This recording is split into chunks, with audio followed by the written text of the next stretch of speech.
Doutor, inicialmente em nossa conversa gostaria que o senhor trouxesse os pontos principais da sua palestra no dia de hoje. Então, eu sou uma pessoa que vem das ciências da religião, né? Eu não venho exatamente de trabalhos com saúde. Então, a minha grande preocupação foi fazer uma diferença entre o que é religião e o que é espiritualidade e as consequências disso para o acompanhamento, para o cuidado. Tá? Eu prefiro até a palavra cuidado, tanto religioso quanto espiritual, em pacientes, sobretudo em casos de adoecimentos mais graves, né? E aí eu entrei, quer dizer, procuro, né, inicialmente identificar realmente o que é religião, né? Primeiro os desafios que existem para a gente pensar religião, é um conceito muito plural, muito diverso, as expressões altamente diferenciadas do que é esse fenômeno religião, né? Mas ao mesmo tempo, e muitas vezes é tratado com certo preconceito na área acadêmica, na área científica, né, como se fosse um objeto não digno de ser estudado ou pesquisado, porque é eivado de crendices, de coisas mágicas, sei lá, né? Então eu tento discutir um pouquinho esse preconceito, né?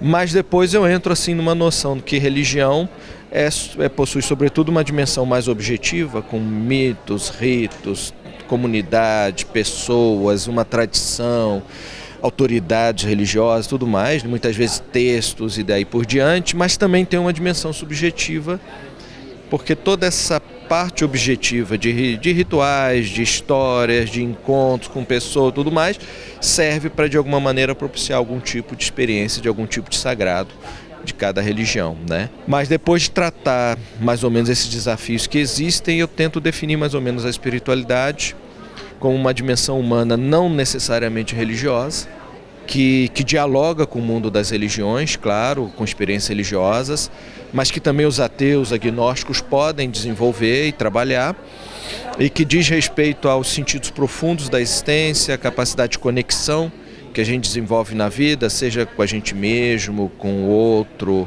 com o cosmos, a natureza ou com o sagrado, né?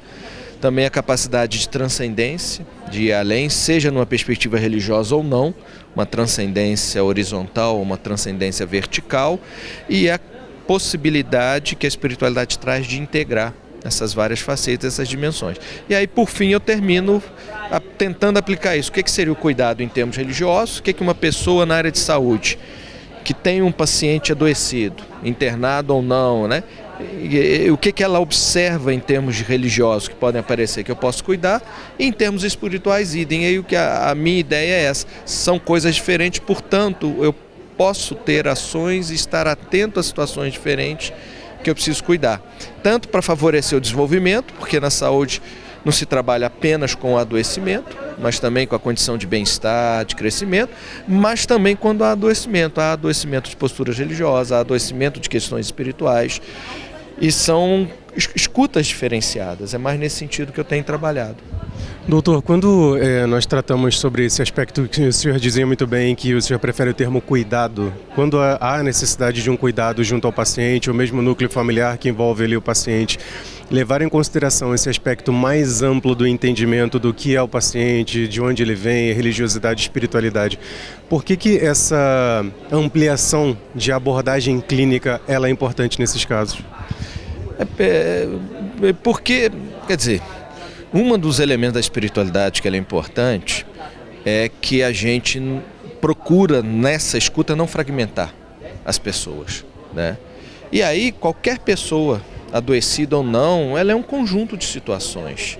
Ela tem uma história de vida, ela nasceu num estado, ela fala uma certa língua, ela tem ou não tem religião, teve pai ou mãe, ela tem situações psicológicas que foram construídas ao longo do tempo, ela viveu situações de preconceito ou não, ela é negra e tem toda uma raiz de preconceito sofrida na sua história, teve acesso ou não teve acesso. Quer dizer, isso tudo de alguma maneira, quando chega na área de saúde, se chega na área de saúde de maneira geral, porque há um adoecimento, ou porque se há uma atenção, de maneira geral é adoecimento, né? Mas muitas vezes a pessoa tem uma atenção que quer se desenvolver em alguma perspectiva.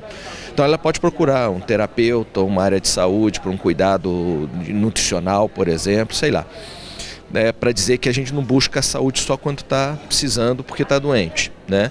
Mas quando alguém procura numa área de saúde, ela traz isso tudo, ela não deixa lá fora a condição, se ela é homem, se ela é mulher, se ela é LGBTQIA+, se ela é negra, se ela foi empregada doméstica, ou é camponesa, ou mora num aglomerado, ou gasta 2 horas no trânsito dentro de um ônibus pendurado. Quer dizer, isso está nas situações de saúde, seja em termos de adoecimento ou não. E aí, se eu quero cuidar bem dessa pessoa que chega para mim, eu não cuido só da dor que ela tem no dedinho. Eu cuido dessa pessoa, mesmo porque essa dor pode estar associada a comportamentos, a hábitos que sejam ruins, né? Da forma da pessoa lidar com a vida, sei lá. Então eu acho que eu penso que a escuta ela tem que ser uma escuta ampla, que possa identificar essas perspectivas e, sobretudo, depois ter um impacto de agir preventivamente, como eu não adoecer novamente. Porque se esse adoecimento tem a ver com uma alimentação ruim, com um estresse por um estilo de vida ruim, por relações que são ruins, por uma autoestima baixíssima, eu ter a possibilidade de lidar com isso implica que no meu processo de envelhecimento, isso talvez lá na frente não estoure novamente. Então eu preciso cuidar mais ou menos desse todo. É essa que é a ideia que está por trás mais ou menos dessa visão mais global do ser humano. Há pouco o senhor mencionava o aspecto que acaba ainda existindo, que é alguma resistência acadêmica quanto a uma análise mais aprofundada, um estudo sistematizado desses aspectos. O senhor que é um pesquisador que se dedica sobre essa matéria, como o senhor tem visto a ampliação, a abertura maior do campo acadêmico nesse sentido? Olha, se pode ver, observável, que há uma abertura, né? E eu vejo isso como muito positivo. Parte dessa abertura vem, primeiro, pela consciência, né? Se a ciência estuda objetos, fenômenos, sei lá, a religião também é um objeto a ser estudado, por que não? E havia teorias que a religião acabaria com os processos de secularização e tudo, e ela não acabou. Por que a prevalência? O que ela traz? Né? O que implica na vida das pessoas? Concretamente, se eu sou um médico, se eu sou um enfermeiro, se eu sou um fisioterapeuta, eu vou atender pessoas que são religiosas, né? Basta ver o censo, a quantidade de pessoas que se definem como religiosas. Então, eu, enquanto acadêmico, eu não posso me furtar a isso.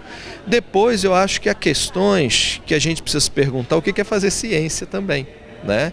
Então, tem cada vez mais surgido possibilidades teóricas de uma ciência que é aberta para se perguntar para essas coisas, mas uma ciência também que tem os seus paradigmas enquanto ciência questionadas, né? Quer dizer, há uma vida ali, há um estilo ali, há um saber ali. O que esse saber, inclusive, contribui para mim enquanto cientista, enquanto pesquisador, né? Que tipo de escuta, de olhares eu posso desenvolver a partir do diálogo com essa interação?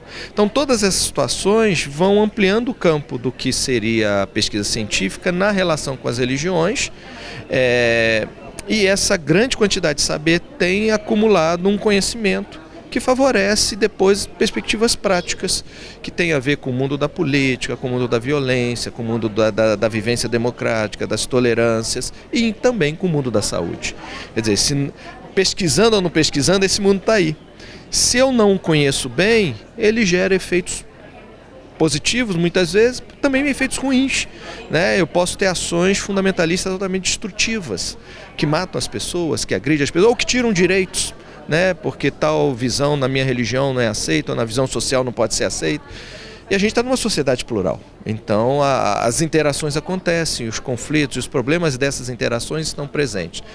Então por que não conhecer bem esse fenômeno, pelas implicâncias práticas em termos políticos, sociais e de saúde, mas também a religião existe antes da ciência.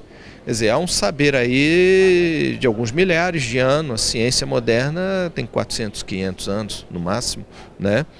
Então, quer dizer, essa foi a forma dos seres humanos de alguma maneira se depararem com os seus saberes. E será que tudo que nesses séculos ou milênios foram aprendidos e tudo é para se jogar fora? Então, acho que aí também há um quê de uma certa sabedoria, de um certo saber que pode ser incorporado. Não de forma crítica, claro, não de forma absoluta, porque está se trabalhando com ciência, não se quer fazer religião.